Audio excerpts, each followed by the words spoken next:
पश्चिम विभाग रयत शिक्षण संस्थेच्या वतीने गुणवंत विद्यार्थी, शिक्षक व शिक्षण संस्थांचा गुणगौरव सोहळा दिलीप वळसे पाटील व चेअरमन रावसाहेब शिंदे यांच्या हस्ते घेण्यात आला। रयत शिक्षण संस्थेच्या पश्चिम विभागाच्या वतीने मार्च 2014 मध्ये झालेल्या माध्यमिक व उच्च माध्यमिक शालांत प्रमाणपत्र परीक्षेमध्ये विशेष गुण संपादन केलेल्या विद्यार्थी, शिक्षक व शाखा यांचा सत्कार वळसे यांच्या हस्ते झाला। अध्यक्षस्थानी रयत शिक्षण संस्थेचे चेअरमन ॲडव्होकेट रावसाहेब शिंदे हे होते।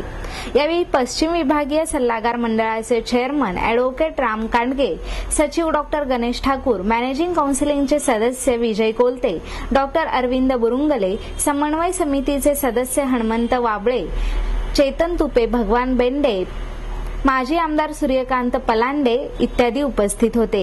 वळसे पाटील म्हणाले, विद्यापीठ पातळीवर वर्षानुवर्ष तेच अभ्यासक्रम सुरू असून विद्यापीठ हे आता केवळ पदवी देणारी केंद्रे बनत चालली आहेत। सध्या प्रचलित व्यवस्थेमध्ये विद्यार्थ्यांना दिल्या जाणाऱ्या ज्ञानाचा त्यांना भविष्यात स्वतःच्या पायावर भक्कम उभे राहण्यासाठी मदत होते का याचा विचार केला पाहिजे। ॲडव्होकेट शिंदे म्हणाले, रयतच्या 8वी ते 10वीच्या विद्यार्थ्यांसाठी टेक्निकल शिक्षण सुरू केले असून त्या अंतर्गत 2,40,000 विद्यार्थ्यांना संगणक प्रशिक्षण देण्यात येत आहे।